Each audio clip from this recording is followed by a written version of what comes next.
Susan Eloise Hinton. That was then. This is now. Chapter 5. The first time Mom knew anything about Mark being hurt was when we visited her in the hospital and she saw the stitches in his head. They were real noticeable against his gold hair. She just said, "How did that happen?" And Mark answered, "Fight." And the subject was dropped. That was a good thing about Mom. She'd cry over a dog with a piece of glass in his paw, but remain unhysterical when he came home clobbered. About fight, she'd say, "Don't fight at school, you get expelled." About drinking, "I'd rather you didn't." So around her, we didn't. She didn't know about some of the rest of the stuff we did. The pool games, the poker, the gang fight, the dry river bed parties. But in that respect, she wasn't any different from any other mother. Parents never know what all their kids do. Not in the old days. Not now. Not tomorrow. It's a law. We stopped to see that kid Mike, the one who'd been beaten up so bad. He looked worse than he had before. He said his old man had been in and chewed him out. The doctor had promised him that his father wouldn't be allowed to come to see him anymore. But he was still shook. He looked like a nervous wreck as well as physical one. "I wish I was dead, or somebody else," he said. "You just don't say things like that." I didn't stay long. Things like that depress me. Mark stayed on to see if he could cheer up Mike. I wanted to go to the snack bar and see Kathy anyway. She looked as cute as ever. She said, "Hi, Bryon," not too eager but friendly enough. I had called her a few times in the last couple of weeks and walked to her house to see her, but we hadn't been out. I didn't have a car and Charlie was still so mad about getting his draft notice that I didn't have the nerve to ask him for his car again.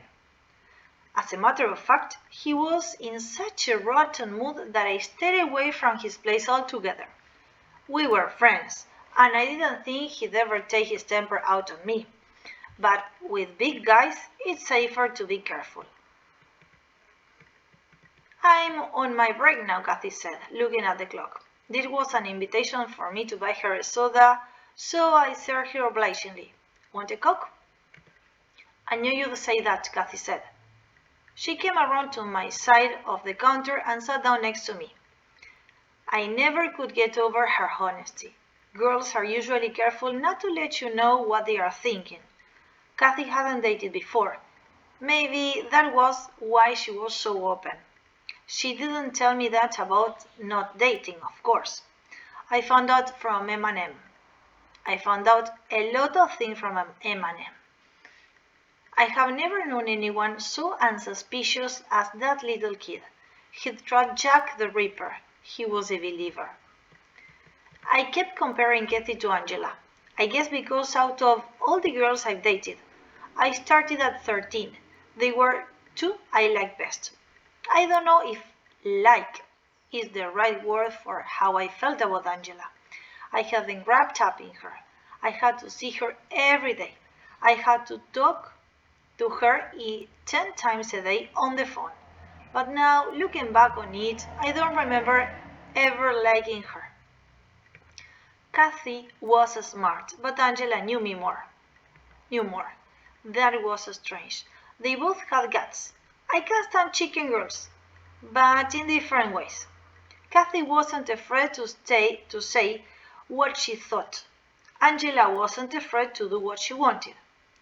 Angela wasn't afraid of any boy on earth. Kathy wasn't afraid of any other girl. They were both gusty in different ways. My main problem with Kathy was that she liked me, and I wanted her to be crazy about me. I'm like that. I have a very bad ego hang-up. "Guess who called me?" Kathy said. "Ponyboy Curtis. He wanted to go out Friday night." "No kidding," I said, while thinking, "I'll murder that guy. What'd you tell him?" "I said I was busy, am I?" I was stunned again, but didn't show it. "You are. I'll pick you up at 7. I had no idea what I was going to pick up her in, or where we'd go after I picked her up, but I figured I could work that out later. "We are going hustling," I told Mark as we walked home, trying to hitch a ride. This time no friendly hippies showed up to give us a lift.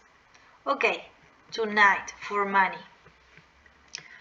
"You'll need some money to get started with," Mark said, lighting a cigarette. "I'll get it." We ran into M&M at the drugstore, and as usual, he was chomping on that crazy candy. At least he wasn't staring into the bag like it contained the earth wonder of the world. "I need some money," I said, deciding not to beat around the bush. "You got any?" He looked at me with those serious war-open eyes. "I've got $5, he said. "I raked some loans to get it."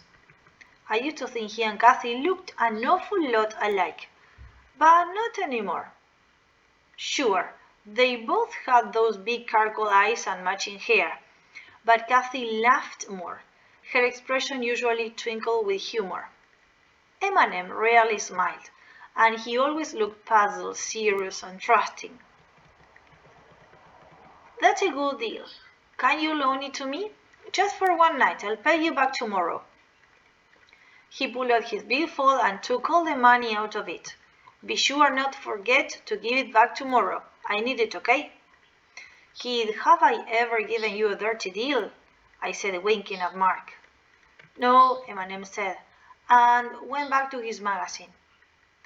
I never could figure that kid out. I let him though, partly because he was Kathy's brother, partly because he was a good kid, and partly because he had lived to a nice old age in our neighborhood, for a sucker. Mark had given him back his peace symbol. It hung around his neck on the rawhide string, and M&M twisting in absent-minded. I wonder if his father still gave him a bad time because of his hair. We decided to hit Charlie's place first. Charlie grinned and waved at us when we came in, so I figured he was over his bad mood about being drafted. "Guess what?" he said, just like a kid. It was the first time I'd ever seen him act like a kid. "They are not going to take me." "How come?" Mark asked, plopping down at the bar. "Bad knee from playing football?" Charlie shook his head. "No, because of my police record." "You got a record," I say. "I didn't know that. What you do?" "When I was 12 years old, I cut a guy's throat." "You in here to play pool?" I still don't know if Charlie was telling the truth or just kidding us, sort of telling us that it was none of our business what his police record was for. Either was possible. "Yeah, we are here to play pool. Any possibilities?" Charlie nodded toward the pool room. "There's a couple of guys in there. I watched them a little. You can take them." "Good enough," I said, sliding off the stool. "Hey, wait a minute," Charlie said in return. "Would it do any good to tell you to be careful?" "Nope," said Mark bluntly. Charlie kind of laughed and sighed at the same time. "I didn't think so." We played pool until 12 o'clock that night. The two guys we played against were tough characters, out-of-towners from Texas. At first we played partners, me and Mark losing by a couple of balls. Then Mark started his routine about wanting to go home. "Come on, Bryon, you lost all the money you can spare." While I played the eager kid. "I know I can win the next game." Then we played singles. I played the better of the two. A weather-beaten guy is in his 20s who looked like an ex-con. For all I know, he was. I don't know where else he could have picked up his lingo, because he used the worst language I've ever heard. And I heard plenty. I was careful not to win at first, and then when I did start winning, I only made it by a few balls, so I looked like an accident. But once I started winning, I didn't quit. By midnight, I had $25.50. "You are a darn good pool player," Dirty Dave said. He told us that was his name, or words to that effect. His friend, who had been standing around drinking beer for the last 3 hours, mumbled something about being too good for his own good. But Dirty Dave shut him up. Closing time, Charlie said. He didn't have any other customers but us by that time. We had been watching the game for the last hour and a half. We're leaving. Mark was sitting on the table of a booth and drinking a beer. I don't know where he got it, and from the surprised look Charlie gave him, Charlie didn't know where he got it either. See you around, kids, the Texan said as they stormed out. I was busy counting my money and Mark was stretching his legs. So the hustler strikes again, Charlie said. How much did you get? Enough. Can I borrow your car again sometime? I guess so, just as long as you buy gas. Come on, beat it. I got some work to do. Next time you sneak a beer, Golden Boy, you are going to get stomped on. I didn't sneak nothing. I simply walked over and drew a beer. I can't help if you didn't see it. I left a quarter on the cash register.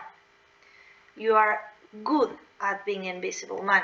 Because anybody gets within 10 feet of that cash register, I know it. You are getting blind in your old age, Mark said, apparently not caring if he got stomped on or not. I gave him a warning look and he obediently shut up. I wasn't taking any chances. We left as soon as we could. We didn't get far. 2 dark shapes stepped out of the alley next to Charlie's and a voice rolled, "Step right into the alley, kids." I froze, because the voice was Dirty Dave's. I thought about making a run for it, but the voice said, "I got a gun." So I decided not to. I still didn't move. Mark suddenly said, "We don't want to see the alley. We've seen it before." And he sounded like he was trying not to laugh. "We are gonna give you a lesson on why not to hustle pull. Just step into the alley now."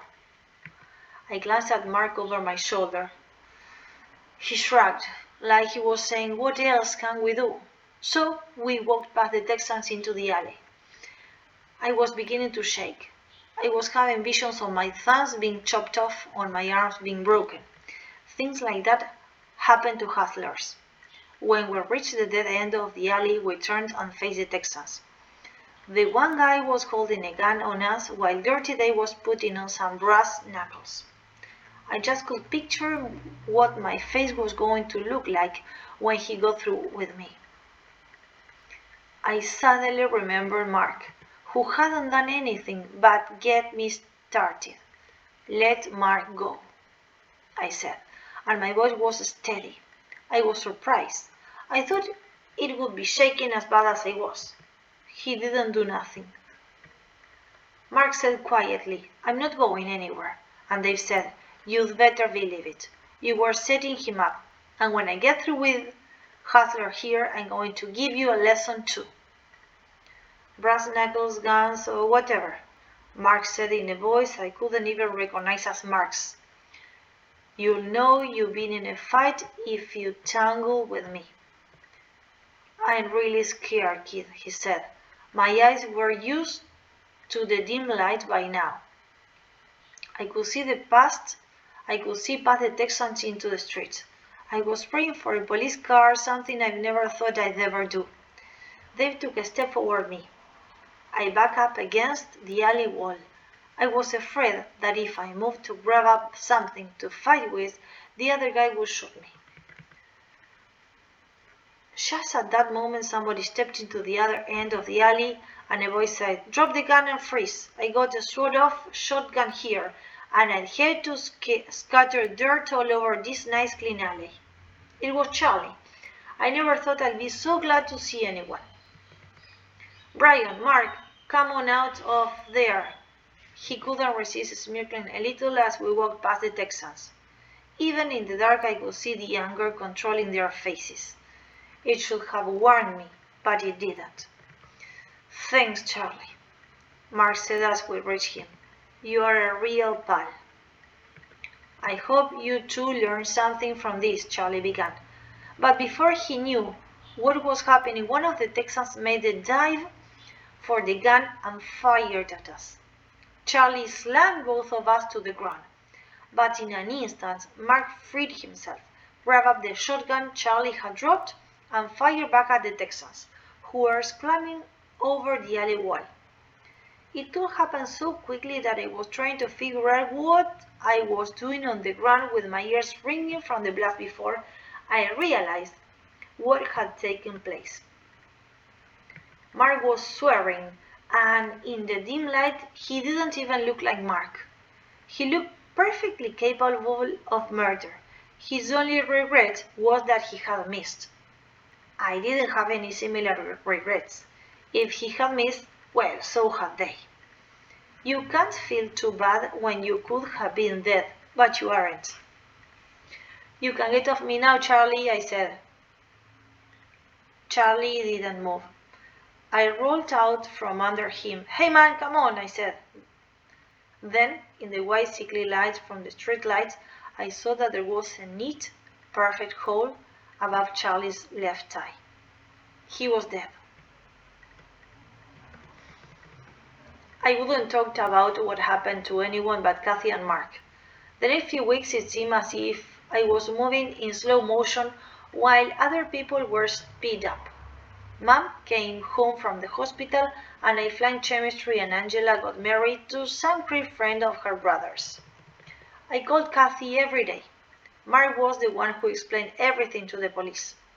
The police were very impressed with Charlie's having saved our life and all that. They were local cops who had known and liked him anyway. They told us we could have his car.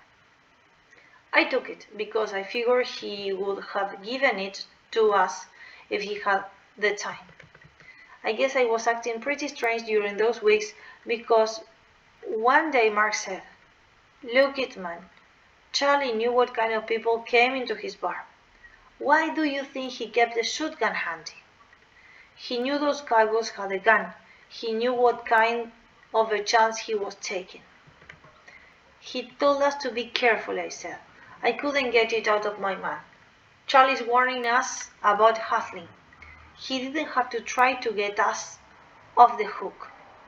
Mark, can't you see? This ain't some story, some TV show, bang, you are dead, big deal. This is the real thing. Charlie is dead. He was all set for life. He wasn't gonna get drafted. He had his business. He was all set, and then he blew it for him. We didn't blow nothing, Bryon. Things happen. That's all there is to it. Not things like that, I said. Mark didn't understand and Kathy did. I started spending more and more time with Kathy. Since I had a car, we went for a lot of drives and got a lot of cokes together. We were always talking to each other about the way we felt. I tried telling her how I felt about Charlie, about how shook the whole thing had me. She told me about herself, about how she wanted to go to college more than anything, about how she worried about M&M, and about life in a big family. Something I wasn't familiar with. She was so smart, yet she didn't know a lot of things. She was one of the few really innocent chicks I had ever run into. But I could talk to her about anything. Talk to her better than I could anyone, even Mark.